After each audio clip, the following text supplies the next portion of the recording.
అందరికీ నమస్కారం. నేను మీ సింగర్ ప్రవస్తి. సో నేను ఇప్పుడు ఈ వీడియో చేయడానికి కారణం పాడతీగ సిల్వర్ జూబ్లీ సిరీస్ లో జరిగిన ఇంజస్టిస్ అంతా ఎక్స్పోజ్ చేద్దామని. మీ అందరికీ తెలుసు నేను దానిలో పార్టిసిపేట్ చేశానని. సో అక్కడ ఏదైతే జరిగిందో అదంతా నేను ఇక్కడ క్లియర్ గా చెప్తాను వీడియోలో.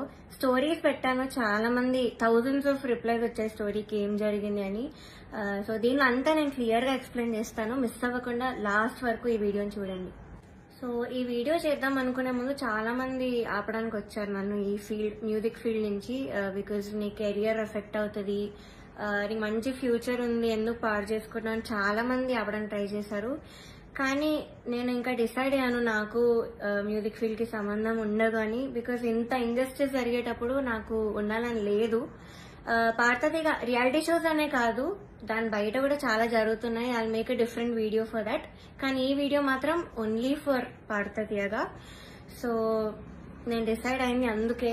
చాలా ఇంజస్టిస్ జరుగుతుంది అండ్ ఎవరు కూడా nobody should suffer all that. అందుకే నేను ఈ వీడియో చేస్తున్నాను. ఆల్సో చాలా మంది అడిగారు అసలు ఈ సీజన్ కి ఎందుకు వెళ్ళావు, అసలు మళ్ళీ ఎందుకు వెళ్ళావు పాడతీగకి, సూపర్ సింగర్ లో విన్నర్ అయ్యావు కదా అని చాలా మంది పెట్టారు. ద రీజన్ ఇస్ యాక్చువల్లీ నేను 2017 లో ఎస్పీబీ సార్ ఉన్నప్పుడు పాడాను. చాలా చాలా బాగా జరిగింది ఆ సీజన్. అసలు ఎలాంటి ట్రామాటిక్ ఎక్స్పీరియన్స్ అవ్వలేదు, చాలా హ్యాపీగా సాగిపోయిన సీజన్ అంతా కూడా. అప్పుడు డైరెక్టర్ శాస్త్రి అంకుల్ ఉండేవాళ్ళు అండ్ ప్రొడక్షన్ హౌస్ కూడా డిఫరెంట్ ఉండేది అప్పట్లో, ఇప్పుడున్న ప్రొడక్షన్ కాదు. సో అది చాలా పీస్ఫుల్ గా చాలా బాగా జరిగింది ఫైనల్స్ వరకు కూడా. అండ్ నాకైతే చాలా ఐవ్ లెర్న్ సో మచ్ ఆ సీజన్ లో, చాలా బాగుండింది. సో అదే ఎక్స్పెక్టేషన్ తో ఈ సీజన్ కి వచ్చాను. ఆల్సో ఎక్స్పోజర్ వస్తుంది కదా అని. సూపర్ సింగర్ విన్నాక నాకు అంత ఆపర్చునిటీస్ ఏం రాలేదు. సో దీనిలో చేస్తే వస్తుంది కదా, ఎక్స్పోజర్ ఉంటుంది కదా అని ఒక థాట్ తో వచ్చాను. అండ్ దానిలో తప్పేం లేదు కదా. సో ఆ ఒక్క థాట్ తోనే నేను ఈ సీజన్ కి వచ్చాను. కానీ అంతా ఆపోజిట్ జరిగింది. సో మొన్న థర్డ్ షెడ్యూల్ షూట్ అయింది. టాప్ 12 లో నన్ను ఎలిమినేట్ చేశారు. యాక్చువల్లీ ఫస్ట్ షెడ్యూల్ నుంచి కూడా చాలా జరిగాయి. అప్పుడే నేను క్విట్ అవుదాం అనుకున్నాను, బట్ కాంట్రాక్ట్ సైన్ చేశాను. So I had no option. మీరు అనుకోవచ్చు ఎలిమినేట్ అయింది కాబట్టి ఇదంతా ఇప్పుడు కోపంతో చెప్తుందేమని, కానీ కాదు. ఉన్నప్పుడు నేను చెప్పలేను, కానీ ఎలిమినేట్ చేశాక నాకు ఆ ధైర్యం వచ్చింది అంతా చెప్పడానికి. సో జడ్జెస్ గురించి కానీ అక్కడ ఆ ప్రొడక్షన్ వాళ్ళు ఎలా ట్రీట్ చేశారని కానీ నేను అంతా దీనిలో బయట పెడతాను. సో నేను ఒక గుడ్ థింగ్ తో స్టార్ట్ చేస్తాను. పాడతీగలో ఒక గుడ్ థింగ్ ఆర్కెస్ట్రా, కృష్ణాంకుల్ వాళ్ళు ఆ సీజన్ లో ఎవరైతే ఉన్నారో వాళ్ళే ఈ సీజన్ లో కూడా ఉన్నారు. వాళ్ళు మాత్రం చాలా సపోర్ట్ చేశారు, అందరితో ఒకేలా ఉంటారు. అండ్ మెంటర్ శ్రీనివాస్ సార్, ఆయన కూడా నన్ను ఎప్పుడు కూడా you are the most talented అని మొన్న కూడా నాతో వచ్చి చెప్పారు. సో వీళ్ళిద్దరికి మాత్రం I'm very very thankful. They are my favourite people. So this is the only good thing Paadatheega ఈ సీజన్ లో. సో ఫస్ట్ నేను జడ్జెస్ దగ్గర నుంచి స్టార్ట్ చేస్తాను. ఫస్ట్ సునీత గారు. Of course she is very beautiful. మీరు అంతే కైండ్ అని కూడా అనుకుంటారు, బట్ బ్యూటీకి కైండ్నెస్ కి ఎప్పుడు కూడా లింక్ ఉండదు. సో ఓకే, మీరు అబ్జర్వ్ చేయండి ఫస్ట్ ఎపిసోడ్ నుంచి కూడా ప్రతిసారి నేను స్టేజ్ మీదకి వచ్చిన ప్రతిసారి వాడు ఒక ఫేస్ ఇస్తారు. అది ఎవ్వరికి పెట్టరు ఆ ఫేస్, బట్ ఓన్లీ నాకు ఆ డిస్గస్టెడ్ లుక్ పెడతారు ఫేస్ మీద. ఇది యాక్చువల్లీ చాలా మంది వెల్ విషర్స్, నా ఫ్యాన్ పేజెస్ అందరూ కూడా నన్ను అడిగారు. కాబట్టి నేను స్క్రీన్ షాట్స్ పెడతాను. ఇది ఎందుకు ఇలా, did something happen beyond the screen, ఏమైనా అయ్యిందా మీ ఇద్దరికి, లేకపోతే ఏమైనా గొడవ అయిందా అని ఇలా చాలా మంది అడిగారు. ఎందుకు ఆవిడ అలా ఫేస్ పెడుతున్నారు మీరు రాగానే అని. సో కానీ నేను చాలా డిఫెండ్ చేయడానికి ట్రై చేశాను. బికాజ్ నాకు అప్పుడు తెలీదు, నేను ఏదో అలా ఆలోచిస్తున్నాను, వీళ్ళందరూ అలా ఆలోచిస్తున్నారేమో అనుకున్నాను. నాకు తెలియదు అప్పట్లో, ఐ డెంట్ రియలైజ్. సో నేను డిఫెండ్ చేశాను కూడా. సో నాకు ఎప్పుడు క్లారిటీ వచ్చిందంటే అంతరామమయం పాడే ముందు సౌండ్ చెక్ అయ్యేటప్పుడు ఇన్యూర్స్ పెట్టుకున్నాను. అండ్ ఆవిడ దగ్గర ఒక మైక్ ఉంది, అది ఆన్ ఉంది. అది పాపం వాడికి తెలీదు, మైక్ ఆన్ ఉంది, నేను ఇన్యూర్స్ పెట్టుకున్నాను. సో కీరవాణి గారితో ఇలా చెప్తున్నారన్నమాట, ఈ అమ్మాయికి అసలు హై రేంజ్ వాయిసే కాదు, హై పిచ్ రాదు, కానీ మేనేజ్ చేసేస్తారు, మీరు చూడండి, ఈ సాంగ్ లో తెలుస్తుంది చూడండి మీకు, అది ఇదని చాలా ఎక్కిస్తున్నారు సార్ కి. And it hurt me so bad stage మీద నించున్నప్పుడు. అప్పటికి నా సెల్ఫ్ ఎస్టీమ్ ఇలా ఆల్మోస్ట్ కిందకి దిగిపోయింది. చాలా ఏడుపు వచ్చేసింది ఆ టైంకి. కంట్రోల్ చేసుకొని లేదు, I have to do this అని నేను అంతరామమయం పాడాను. అండ్ ఆ పాటకు వచ్చిన అప్రిసియేషన్ నాకు ఇంకే పాటకు రాలేదు అప్పటి వరకు. సో అంతరామమయంకి బయట ఎవరు కలిసినా కూడా అందరు చెప్పారు నాకు వాయిస్ చాలా బాగా వచ్చింది ఆ పాటలో అని, కానీ చాలా బాగుంది ఆ పాట అని. అది యాక్చువల్లీ చాలా సాంగ్స్ ఇచ్చాం, రాముడు రావునికి చాలా ఇచ్చాము. నేను ఏది ఇచ్చినా వద్దు వద్దు వద్దు అంటే ఇంకా లాస్ట్ ఆప్షన్ గా మేల్ సాంగ్ ఇచ్చాను, అంతరామమయం. సో అదే సెలెక్ట్ చేశారు and I tried my best. Male song అయినా కూడా I gave my best. And of course నాకు ప్రతి సాంగ్ కి ఆవిడ దగ్గర నుంచి నెగటివ్ కామెంట్స్ వచ్చాయి. అది మీరు నమ్ముతారు, జడ్జెస్ ఏదంటే అదే నిజం అనుకుని మీరు అఫ్ కోర్స్ నమ్ముతారు, ఓకే. బట్ అదర్ కంటెస్టెంట్స్ పాడేటప్పుడు I even give their names. ఇద్దరు, శ్రీధృతి అండ్ గాయత్రి అక్క, వీళ్ళిద్దరు పాడేటప్పుడు పిచ్చింగ్, ఎస్పెషలీ ధృతికి చాలా పిచ్చింగ్ ఇష్యూస్ వచ్చేటప్పుడు అయితే ఆవిడ ఇలా సైగలు చేసేవాళ్ళు, షార్ప్ అయితే ఇలా చెప్పేవాళ్ళు, అది మేము అందరం చూసాము. గాయత్రి అక్క కూడా షార్ప్ అయితే ఇలా కింద ఫ్లాట్ బాడ్ అని చెప్పేవాళ్ళు, మొన్న కూడా అయింది అది. సో అంటే నాకు తప్పు లేకపోయినా మీరు అక్కడ కామెంట్స్ లో చెప్తున్నారు, వీళ్ళు చేశాక కూడా మీరు అక్కడ చెప్పకుండా సైగలు చేస్తున్నారు. సో అక్కడ నాకు నా మీద ఎందుకో గ్రడ్జ్ పెట్టుకున్నారని కూడా అర్థమైంది. Chandrabose garu, we all know he's a lyricist. So ఆయన రెస్పాన్సిబిలిటీ, లిరిక్స్ తప్పులుంటే ఆయన చెప్పాలి. సో నన్ను ఫస్ట్ 2 ఎపిసోడ్స్ బాగా మెచ్చుకున్నారు. ఇలాగా ప్రతి నోట్ గానీ భావం గానీ అసలు వదలకుండా పాడుతామని కూడా చెప్పారు నాకు. అయితే రాముడు రౌండ్ లో వీళ్ళందరు ట్రూ కలర్స్ అన్ని బయటపడ్డాయి. ఫస్ట్ సునీత గారు నేను చెప్పినట్టు మైక్ లో మాట్లాడేశారు, ఇన్ ఇయర్స్ ఉన్నాయని నాకు తెలియక. అండ్ చంద్రబోస్ గారు పాపం లిరిక్స్ లో నాకు ఒక్క మిస్టేక్ కూడా నేను ఛాన్స్ ఇవ్వలేదు ఆయన చెప్పడానికి. సో దానిలో చెప్పలేక ఆదృత లేదు అని ఒక కామెంట్ ఇచ్చారు. అది ఇంకేం చేయాలి, మేల్ సాంగ్ సేమ్ ఇంపాక్ట్ ఒక ఫీమేల్ వాయిస్ నుంచి మీరు ఎక్స్పెక్ట్ చేయలేరు. So Antaramamayam is a male song. So ఇంకా లిరిక్స్ లో చెప్పలేక ఎందుకు ఇంకా క్రియేట్ చేసుకొని చెప్పడం నాకు అర్థం కాలేదు. అదే రౌండ్ లో ఒక అమ్మాయి లిరిక్స్ మర్చిపోయింది రాముడి పాటలో, అది మాత్రం ఆయన మెన్షన్ చెయ్యలేదు. బీయింగ్ ఎ లిరిసిస్ట్ ఆయన రెస్పాన్సిబిలిటీ ఉండి కూడా ఆయన చెప్పలేదు. ఆ రౌండ్ లో లిరిక్స్ మర్చిపోయింది, చెప్పలేదు. ఇంకా మమ్మల్ని ఏడ్పించేసావు అది ఇదని చెప్పింది, చాలా మంది చేతిలో రాసుకొని వచ్చారు, అది కూడా ఆయన చెప్పలేదు, అది కూడా కౌంట్ చేయలేదు. కానీ నాకు మాత్రం లేని నెగిటివ్ పాయింట్స్ అన్ని, ఆయనకు అవసరం లేని నెగిటివ్ పాయింట్స్ అన్ని కూడా చెప్పారు. లిరిక్స్ లో మాత్రం నేను ఇప్పటివరకు ఆయనకు ఒక్క ఛాన్స్ కూడా ఇవ్వలేదు సాంగ్స్ లో. I never made a mistake lyrics point of view అయితే అస్సలు చేయలేదు. మీరే చూడండి, మీకే అర్థమవుతుంది. సో ఇది కూడా మీకు న్యాయం అనిపిస్తుందా? కీరవాణి సార్ గురించి మాట్లాడదాం. అఫ్ కోర్స్ నాకు చాలా హేట్ వస్తుంది దీనికి మాత్రం, and I'm ready for it because I don't care.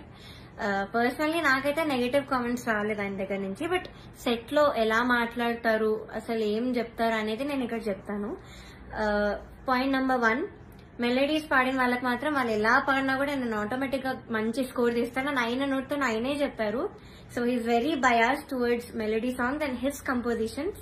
ఎలా పాడినా కూడా మార్క్స్ వేసేస్తారు. అయినే కాదు, అక్కడ ఉన్న సునీత గారు, చంద్రబోస్ సార్ కూడా, వీళ్ళందరూ కూడా అంతే. వాళ్ళ సాంగ్స్ పాడితే మాత్రం స్కోర్స్ ఆటోమేటిక్ గా మంచిగా వచ్చేసాయి.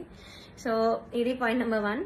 Point number 2 is very very hurtful to me personally because నేను ఎలిమినేట్ అయ్యే ఎపిసోడ్ లోనే ఏదో విషయంలో నన్ను చూస్తూ చెప్పారు ఇది కూడా.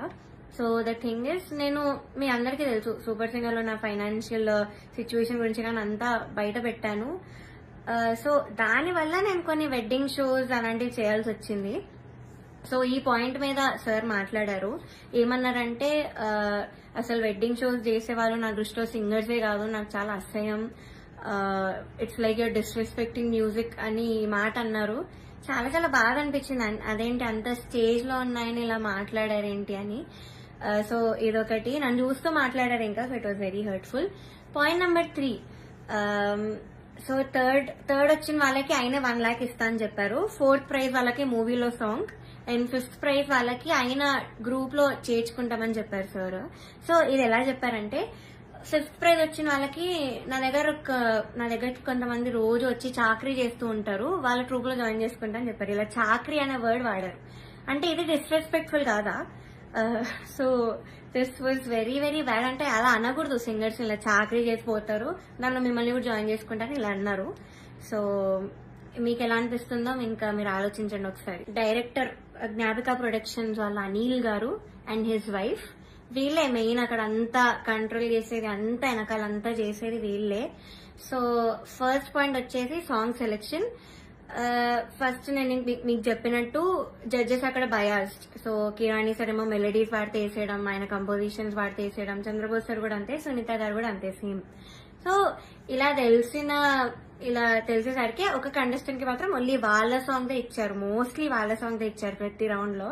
ఇంకో కంటెస్టెంట్ కి ఏమో నీకేం వచ్చో చెప్పు ఆ సాంగ్ ఇచ్చేస్తామని చెప్పి ఇలా ఇచ్చారు ఒక కంటెస్టెంట్ కి. సెకండ్ పాయింట్, ఆ కంటెస్టెంట్ ఒక రోజు రాలేదు అనేసరికి అంతా షఫుల్ చేసేసి ఎపిసోడ్స్ అని ఏదేదో చేశారు. అండ్ అలాంటప్పుడు ఇంకెందుకు ఆడిషన్స్ పెట్టి అందరినీ తీసుకొని, ఎందుకు అసలు పార్వతి అంతమందిని తీసుకొని ఒక్క అమ్మాయితో చేయొచ్చు కదా సిల్వర్ జూబ్లీ సిరీస్ అని. సో అదొకటి. థర్డ్ పాయింట్ వచ్చేసి ఫ్యూచర్ లో ఒక ఎలిమినేషన్ జరుగుతుంది నాకంటే ముందు, అని మీరు చూస్తారు ముందు ఎపిసోడ్స్ లో. అయితే ఇది చాలా కామెడీగా అంటుంది మీకు, మీరు నమ్మలేరు కూడా. ఇద్దరిని తీశారు, ఒక అమ్మాయిని ఒక అబ్బాయిని. అయితే కరెక్ట్ షూట్ ఇంకో 2 days లో ఉందనగా వాళ్ళకి సాంగ్స్ మార్చేశారు, ఆ ఇద్దరికే సాంగ్స్ మార్చారు with a very funny reason. Keeravani sir కి రాగం నచ్చదు అని, శివరంజని అనే రాగం నచ్చదు అని వీళ్ళిద్దరిని తీస్తారు. కామెడీ ఏంటంటే అదే రాగంతో ముందు స్కెడ్యూల్ ఒక అబ్బాయి పాడాడు, అబ్బాయికి బాగానే మార్క్స్ వచ్చాయి. అదే స్కెడ్యూల్ లో ఇంకొక అబ్బాయి కూడా పాడాడు, అబ్బాయి కూడా బాగానే మెచ్చుకున్నారు, మంచి కామెంట్స్ వచ్చి అన్ని వచ్చాయి. బట్ వీళ్ళిద్దరికి మాత్రమే సాంగ్స్ మార్చేశారు. అయినా కూడా దీస్ టూ పాపం ఆ టైంకి నేర్చుకొని I think they did very well మార్చినా కూడా. కానీ వాళ్ళనే ఎలిమినేట్ చేశారు యాజ్ ఐ ఎక్స్పెక్ట్. నేను అప్పుడు అనుకున్నా యాక్చువల్లీ సాంగ్ ఇలా మార్చేసి అంత ఏదేదో చేస్తున్నారో, నేను అప్పుడు అనుకున్నా వీళ్ళిద్దరిని తీసే ఛాన్స్ ఉంది అని. And the thing is కిరాణి sir రాగం నచ్చకపోతే మరి ఎందుకు చేశారో తెలీదు. అంతర్యామి అనే పాట అదే రాగంలో చేశారు. బట్ ఏమో ఆ ఫన్నీ రీజన్ అయితే వీళ్ళిద్దరు సాంగ్ అయితే తీసేశారు కరెక్ట్ ఎలిమినేట్ చేసే ముందు. అండ్ నౌ నేను ఎందుకు అంత మెంటలీ ఎఫెక్ట్ అయ్యాను అని ఇప్పుడు చెప్తాను. ఫస్ట్ థింగ్, నేను చెప్పినట్లు డిస్క్రిమినేషన్ అది, ఇంకా జడ్జెస్ యొక్క డిస్గస్టెడ్ లుక్ తో నన్ను చూడడం, ఎప్పుడు ఒక చీడ పురుగును చూసినట్టు చూడడం. They treated me like I'm worthless. So అలా ట్రీట్ చేశారు, జోక్స్ వేశారు వాళ్ళు కూడా నా బాడీ మీద. ఇవన్నీ నాకు ఆడియన్స్ ద్వారా తెలిసింది, వాళ్ళకి వినిపిస్తుంది కాబట్టి వాళ్ళు పక్కనే ఉంటారు. సో నేనైతే అస్సలు ఎక్స్పెక్ట్ చేయలేదు, ఇలాంటి జడ్జెస్ దగ్గర నుంచి అయితే అస్సలు ఎక్స్పెక్ట్ చేయలేదు. అంటే నేను ఇన్ని షోస్ చేశాను, తమిళ్లో పాడాను, అన్నిట్లో పాడాను, ఎప్పుడు కూడా ఇలాంటి ఎక్స్పీరియన్స్ ఒక జడ్జెస్ నుంచి అయితే నాకు ఎప్పుడూ లేదు. శ్వేతామోహన్ గారు ఇప్పటికి కూడా మాట్లాడతారు, నన్ను ఏంజల్ అంటారు, the sweetest, the most talented అంటారు. అలాంటిది ఇక్కడ వీళ్ళే నన్ను ఇలా ట్రీట్ చేస్తున్నారు, ఇలాంటి మాటలు అంటున్నారని చాలా చాలా బాగా అనిపించింది. అండ్ సెకండ్ థింగ్, ప్రొడక్షన్ వాళ్ళు ఎస్పెషల్లీ అవుట్ఫిట్స్ విషయంలో మమ్మల్ని బొడ్డు కిందకి కట్టుకో, సారీస్ ఇచ్చి కిందకి కట్టుకో, ఇలా ఎక్స్పోజింగ్ చేయన్న వేలో చెప్పారు. చాలాసార్లు తిప్పేవాళ్ళు నన్ను ఎస్పెషల్లీ కరెక్ట్ పాడే ముందు. అంటే ఎగ్జాస్ట్ అయిపోయేదాన్ని ఆ టైంకి, అయినా కూడా ఐ గేవ్ మై బెస్ట్, అది వేరే విషయం. అండ్ ఇలా బాడీ షేమింగ్, ఆ కాస్ట్యూమ్ డిజైన్ అయితే నా ఫేస్ మీద అన్నాడు, ఇలాంటి బాడీకి నేను ఇంకేం ఇవ్వగలను అన్న మాట అన్నాడు. ఏమో ఐ వాజ్ వెరీ వెరీ చాలా చాలా ఎఫెక్ట్ అయ్యాను మెంటలీ ఈ విషయంతో మాత్రం. సెల్ఫ్ ఎస్టీమ్ గానీ కాన్ఫిడెన్స్ కానీ అంతా లేకుండా పోయింది వీళ్ళనే మాటల వల్ల. అండ్ మీరు ఒకటి గమనించుంటే ఎస్పీబీ సార్ ఉన్నప్పుడు మాత్రం ఇలాంటి కుళ్ళు జోకులు, కామెడీలు, డాన్సులు చేయడం మాత్రం ఎప్పుడూ కూడా లేదు. మీరు ఒక్కసారి అన్ని సీజన్స్ రివైండ్ చేసుకొని చూడండి, నా సీజనే చూడండి 2017లో. కానీ ఎప్పుడైతే జ్ఞాపిక ప్రొడక్షన్ అనేది వచ్చిందో అప్పటి నుంచి ఇవన్నీ స్టార్ట్ అయ్యాయి. So they are the main reason ఈ పార్వతిగా ఇలా అయిపోవడానికి కారణం వాళ్ళే. మమ్మల్ని ఇలా డాన్స్లు వేయమని, అదేవో కుళ్ళు జోకులు చెప్పమని. మీరు ముందు చూస్తారు, ఇప్పుడు ఎర్రని కొరదని గోపాలలో నేను చాలా డాన్స్ చేశాను, నెక్స్ట్ వచ్చే ఎపిసోడ్ లో కూడా డాన్స్ చేశాను, because I was forced to dance. So చేశాను, నేను ఇప్పటివరకైతే అంత డాన్స్ ఎప్పుడూ చేయలేదు ఏ రియాలిటీ షోలో, కానీ చేశాను, మీరే చూస్తారు. అండ్ మాకు ట్రాన్స్పోర్ట్ లో ఒక కంటెంట్ మేనేజర్ మాత్రమే వచ్చేవాళ్ళు కార్లో, బికాజ్ మా ఇంటి పక్కన ఆయన కూడా ఉంటారు. సో సేమ్ వెహికల్ అయ్యేది. అండ్ ఆయన ఏం చెప్పేవాళ్ళంటే పర్ఫార్మెన్స్ చాలా ఇంపార్టెంట్, మీరు డల్ అప్పట్లో కాదు, మీరు అలా నించొని పాడితే ఎవరు చూడరు, అది అని ఆయన అన్నారు. And one more thing is, Janaki అమ్మ రౌండ్ జరిగింది. మీ అందరికీ తెలుసు నాకు జానకి అమ్మకున్న బాండింగ్, నా పోస్ట్ కూడా ఉంటుంది అక్కడ ఇన్స్టాగ్రామ్ లో. సో అన్ని ఫొటోస్ ఉన్నాయి నా దగ్గర, ఆమెతో అంత ఎక్స్పీరియన్స్ ఉంది అమ్మమ్మతో, చాలా స్వీట్ మెమరీస్ ఉన్నాయి. అవన్నీ నేను చెప్దాం అనుకున్నా కూడా నేను చెప్పనివ్వలేదు స్టేజ్ మీద. అండ్ నా ఫొటోస్, అంకుల్ ఇలా ఫొటోస్ వేస్తారా, సో నేను ఎక్స్పీరియన్స్ అంతా చెప్తాను, నాకు అమ్మమ్మ గురించి నేను మంచిగా చెప్దాం అనుకున్నాను అంటే కూడా నన్ను ఒప్పుకోలేదు. వేరే కండిషన్ అందరూ ఫీల్ అవుతారమ్మా అది ఇదని చెప్పి నన్ను ఆపేశారు. బట్ కె రాఘవేంద్రరావు గారి ఎపిసోడ్ అయింది మొన్న స్కెడ్యూల్లో. అండ్ ధృతి is very very close to him, అక్కడ ఉన్న అందరితో క్లోజ్, జడ్జెస్ తో కూడా ఆఫ్ కోర్స్. సో అయిన ఫొటోస్, తన ఫొటోస్ మాత్రం వేశారు అండ్ తనతో చెప్పించారు. నేను చేస్తే మాత్రం వద్దని, తను చేస్తే మాత్రం మంచిగా చూపించారు, అంత హైప్ చేశారు. ఇది మీకు న్యాయం అనిపిస్తుందా మీరు చెప్పండి. నౌ థర్డ్ ఫైనల్ స్కెడ్యూల్, అంటే నేను ఎలిమినేట్ అయిన స్కెడ్యూల్ అయితే 4 రౌండ్స్ ఇచ్చారు, 6 గా డివైడ్ చేశారు. కామెడీ ఏంటంటే కొంతమంది క్లాసికల్ రౌండ్, కొంతమంది కాలేజ్ రౌండ్ అంట, ఒక చెత్త రౌండ్ ఒకటి పెట్టారు. దానిలో చెత్త పాసిబుల్ సాంగ్స్ అన్ని ఇచ్చారు, అంటే సింపుల్ గా పాడి పడేసేవి. దానికి క్లాసికల్ రౌండ్ కి మార్క్స్ కి కంపేర్ చేశారు. ఇదొక కామెడీ విషయం ఈ స్కెడ్యూల్లో. మీ అందరికి తెలియాలి కాబట్టి చెప్తున్నాను అంత క్లియర్ గా. సో ఇది జరిగింది. ఓకే, నేను ఎన్నో రాత్రులు వస్తాయి పాడాను డ్యూయట్ రౌండ్ లో, which is Ilaiyaraaja sir and SPB sir round మాట. వాళ్ళ బర్త్డేస్ వస్తున్నాయి కాబట్టి ఈ రౌండ్ ఇచ్చారు. డ్యూయట్ రౌండ్ వేరే ఒక అన్నతో పాడాను. అయితే ఇదైతే I did very very well. Especially orchestra నుంచి చాలా అప్లోజ్ వచ్చింది ఈ పాటకి. నా హై నోట్స్ మీద ఎక్కువ మెచ్చుకున్నారు, చాలా బాగా వచ్చింది, వాయిస్ లో చాలా బాగుండింది, చాలా హాయిగా ఉండింది మైక్ లో. ఆ రోజు వింటుండే సిస్టమ్ లో చెప్పారు ఆ రోజు స్టేజ్ మీద. నాకైతే పక్కకు పిలిచి కూడా చాలా మంది చెప్పారు. కానీ సునీత గారు ఆఫ్ కోర్స్ మళ్ళీ అదే కామెంట్, నీకు రేంజ్ లేదు, నీకు హై నోట్స్ రావు, నీకు స్కేల్ ఎక్కువ అయిపోయింది, యూ ఆల్వేస్ స్ట్రగుల్, మనం దీని మీద మాట్లాడుకోవాలి అని చెప్పారు. I don't think so, because నేను ఇన్ని షోస్ చేశాను. ఎందుకు మన ఎస్పీబీ సరే నన్ను మెచ్చుకున్నారు అప్పుడు పడతది నా హెడ్ వాయిస్ గురించి. అండ్ మన సూపర్ సింగర్ లో శ్వేతా మోహన్ గారు అన్ని లాంగ్వేజెస్ లో పాడారు. ఆవిడ సుజాత మోహన్ గారు అన్ని లాంగ్వేజెస్ లో పాడారు. ఆవిడ నన్ను మెచ్చుకున్నారు. ఇలాగా నీది బేస్ రేంజ్ వాయిస్ అయినా కూడా నువ్వు ఎంత బాగా పాడుతున్నావు, అసలు తెలియకుండా ఎంత బాగా పాడుతున్నావు, ఎంత క్లీన్ గా వినిపిస్తున్నా, హై నోట్స్ అన్ని కూడా చెప్పారు. తమన్ సార్ కూడా మెచ్చుకున్నాను నన్ను ఈ విషయంలో. కానీ సునీత గారు మాత్రం అదే పాయింట్ మీద చెప్తారు ఎప్పుడు కూడా. సో ఇలా జరిగింది. అండ్ సారేగామే లాస్ట్ నేను ఎలిమినేట్ అయిన రౌండ్ పాడింది సారేగామే. I think that was the best performance. నా కెరియర్ లో కూడా నేను ఇప్పటి వరకు నాకు తెలిసి అంతలా పర్ఫార్మ్ చేయలేదు. వస్తుంది మీరే చూస్తాను నేను ఎలా పాడాను సారేగామే. ఇంకా నాకున్న కోపం అంతా కూడా ఆ సింగింగ్ లో నేను చూపించాను ఆ రోజు. మేడ్ సో మెనీ ఇంప్రూవైజేషన్స్ అప్పటికప్పుడు చేసి పాడాను నేను కొన్ని స్టేజ్ మీద సారేగామేలో. అండ్ ఆ రోజు టాప్ 1 వచ్చిన అమ్మాయి, ఆ అమ్మాయి చంద్రబోస్ గారి పాట పాడింది ఆ కాలేజ్ రౌండ్ లో. సో ఆ పాటలో ఏదేదో ఇంప్రూవైజేషన్స్ చేసింది, అది అవుట్ ఆఫ్ పిచ్చింగ్ ఉండే మోస్ట్ ఆఫ్ దమ్. అది లాస్ట్ లో లిరిక్స్ మర్చిపోయి నానా అని పాడింది. అది ఆయన కామెంట్స్ లో చెప్పకుండా అంతా అయిపోయాక అందరు క్లాప్స్ కొడుతుంటే పక్కన అనిల్ సార్ తో లిరిక్స్ మర్చిపోయింది అని అన్నాడు. నేను విన్నా, నేను అక్కడ అన్నా. అంటే బయటకు చెప్తున్నాడు కాబట్టి, కానీ కామెంట్స్ లో చెప్పట్లేదు, ఆ మార్క్స్ లో కూడా ఆయన చూపించట్లేదు. How great is that. ఇంకొక అబ్బాయి అయితే లిరిక్స్ మార్చేసి ఏదేదో పాడాడు, కామెడీ పాట చేస్తారు. అది కిరాణి సార్ పాటే, అది కూడా అది లిరిక్స్ మార్చేసి ఏదో కామెడీ లిరిక్స్ యాడ్ చేసి పాడేశాడు, ఎమోషనల్ సాంగ్. అయినా ఆయన స్టేజ్ మీదకి వచ్చేసి ఆ పాట కోరస్ పాడేసి, ఆయన పాట అంటే అంత ఎక్సైట్మెంట్ వచ్చేస్తుంది ఆయనకి. సో ఆటోమేటిక్ గా స్కోర్స్ కూడా అలానే పడిపోతాయి సేమ్ ఎక్సైట్మెంట్ తో. సో ఇది జరిగింది కరెక్ట్ ఎలిమినేషన్ ముందు అదే రౌండ్ లో. ఇంకా ఎలిమినేషన్ రౌండ్ వచ్చేసరికి ఫస్ట్ చంద్రబోస్ గారు లేచి వెళ్ళిపోయారు. నాకు పని ఉంది, హ్యావ్ టు గో, అది నిజమో కాదో ఎవరికి తెలీదు, బట్ హీ లెఫ్ట్. మంచిగా హ్యాపీగా వెళ్ళిపోయారు ఆయన. కరెక్ట్ 5-6 ఉన్నప్పుడు కిరాణి సార్ ఈయన కూడా లేచి వెళ్ళిపోయారు. హీ వాజ్ లైక్ నాకు ఈ టెన్షన్ నా వల్ల కాదు, నాకు ఇంకేం సంబంధం లేదని లేచి వెళ్ళిపోయారు. బికాస్ ఆయన మనస్సాక్షికి తెలుసు అక్కడ. సో లేచి వెళ్ళిపోయారు. కానీ సునీత గారు మాత్రం అఫ్ కోర్స్ నా మీద అంత గ్రడ్జ్ ఉన్నప్పుడు నేను ఎలిమినేట్ అవ్వడం చూడాలి కదా. సో ఆవిడ మాత్రం అలానే కూర్చున్నారు, ఎంత ఒక ఈవిల్ స్మైల్ తో ఫేస్ మీద. I still remember that face, నా మైండ్ లో తిరుగుతుంది అది. నేను మాత్రం ఏడుపు కంట్రోల్ చేసుకుంటున్నా. కంట్రోలింగ్ లేదు, ఐ షుడెంట్ క్రై. నన్ను ఇంత టార్చర్ పెట్టారు, నేను ధైర్యంగా బయట పెట్టాలి, దానికి నేను ఏడవకూడదు, నేను మంచిగా ఎలిమినేట్ అవ్వాలి హ్యాపీగా అనుకున్నాను. సో నేను మాత్రం మంచి స్మైల్ పెట్టుకొని నించున్నా. అయితే లాస్ట్ ముగ్గురికి వచ్చారు, ముగ్గురు ఉన్నాం లాస్ట్ కి. ఒకరు సేవ్ అయ్యారు, నేను ఇంకా ఇంకొక అన్న ఎలిమినేట్ అయిపోయాము, ఇద్దరం ఎలిమినేట్ అయ్యాము. అయ్యాక నాకు కొంచెం ఐ వాట్ ఎమోషనల్ గా అయినా కంట్రోల్ చేసుకుని వెంటనే ఐ గేవ్ అ స్మైల్. అయితే my mother she saw all of these కదా, సో ముందు నుంచి తట్టుకుంటూ వస్తున్నాం, ఇంకా తన వల్ల కాలేదు. సో మా మదర్ స్టేజ్ మీదకి వచ్చి నన్ను తీసుకెళ్లిపోవడానికి ట్రై చేశారు అక్కడి నుంచి. ఆ ట్రాఫీ ఇవేం తీసుకోకు, వద్దు వెళ్ళిపోదామని.